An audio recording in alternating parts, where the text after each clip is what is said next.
আল্লাহ যখন যা করে বান্দার ভালোর জন্য করে। হয়তো প্রথমের দিকে আমরা সেটা বুঝতে পারি না, কিন্তু সময়ের পরিক্রমায় যখন বাস্তবতা নিয়ে সামনে আসে, দিন শেষে আমরা বলতে বাধ্য হই আসলেই ওই দিন ওই ঘটনাটা হওয়াতে ভালোই হয়েছে। আল্লাহ কখনো বান্দার ক্ষতি চাই না। আল্লাহ যদি ক্ষতি চাইতেন সকালের নামাজ না পড়ার কারণে কান্না করে দিতে পারতেন। যদি আল্লাহ ক্ষতি চাইতেন দুপুরে নামাজ না পড়ার কারণে ল্যাংড়া করে দিতে পারতেন। আল্লাহ সেটা চান না। আল্লাহ চাই বান্দার সব সময় ভালো। আর মা তো দেখেন জন্ম দেওয়ার কারণে সন্তানের তো অপরাধ করার পরও মা সন্তানের প্রতি কতই ভালোবাসা, কতই মায়া। বাবার কাছ থেকে সন্তানের পিঠকে বাঁচাই ফেলছে, এরকম হাজারো মা আছে ওই মায়ের জন্য। কিন্তু আল্লাহ পাক রব্বুল আলামিন বান্দার উপর কতটুক ভালোবাসে দিয়েছেন সেটা আমরা বান্দারা বুঝতে পারি নাই বলে শয়তানের ফাঁদে বারবার পা দিয়ে আটকাই যাচ্ছি। মনে রাখবেন, মনের মধ্যে কথাটা বসাই ফেলবেন, আল্লাহ যখন যা করে বান্দার ভালোর জন্যই করে। একদিন না একদিন সেই ভালোটা আপনার বিবেকে এবং মনে প্রমাণ হয়ে সামনে চলে আসবে। আমি বুঝাতে চাচ্ছি আমাদের সাথে সবচেয়ে কানেকশন কার বেশি ভালো থাকতে হবে, বান্দা হিসেবে আল্লাহর, উম্মত হিসেবে নবী রাহমাতুল লিল আলামিনের। এখানের ভিতর যে কেউ চাইলে জীবন সাজাই ফেলতে পারবে।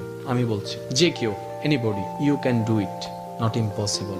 বিকজ ইম্পসিবল শব্দটাকে যদি একদম ভালো করে গভীরভাবে দেখেন, সেখানের ভিতর আপনি আশ্চর্যভাবে একটা জিনিস দেখবেন।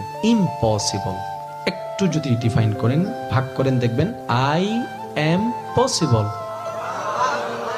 ইম্পসিবল, পসিবল কে আলাদা রাখেন, আই এম কে আলাদা রাখেন। I am possible. ইম্পসিবল শব্দটাই আপনাকে জানান দিচ্ছে আমি অসম্ভব নই, যদি রবের রহমত থাকে আমি তোমার জন্য সম্ভব। বিদেশে যাওয়ার আগে আপনার এলাকায় দেখেন টিকিট চলে আসছে, ভিসা চলে আসছে, টিকিটের টাকা নেই। অনেক ছিল, কেমনে কেমনে টাকার ব্যবস্থা হয়েছে, সে বিদেশ চলে গিয়েছে। এখানে অনেক ব্যবসায়ী আছে, ব্যবসা শুরু করার সময় সেই পরিমাণ টাকা ছিল না, কেমনে কেমনে ব্যবসা শুরু হয়েছে। এটা কেমনে কেমনে, রব বলে এটা কেমনে কেমনে নয়, একটু আমার দিকে তাকা, এমনে এমনে এমনে এমনে এমনে এমনে। তাহলে আপনার কাছে যদি আপনার রব থাকে, আপনার টেনশন কি? আপনার দুই নাম্বারই করার তো কোনো দরকার। এই রমজানকে সামনে রেখে অনেকে দ্রব্যমূল্যের দাম বাড়ানোর জন্য কত চালাকি করছে, গুদামজাত করছে।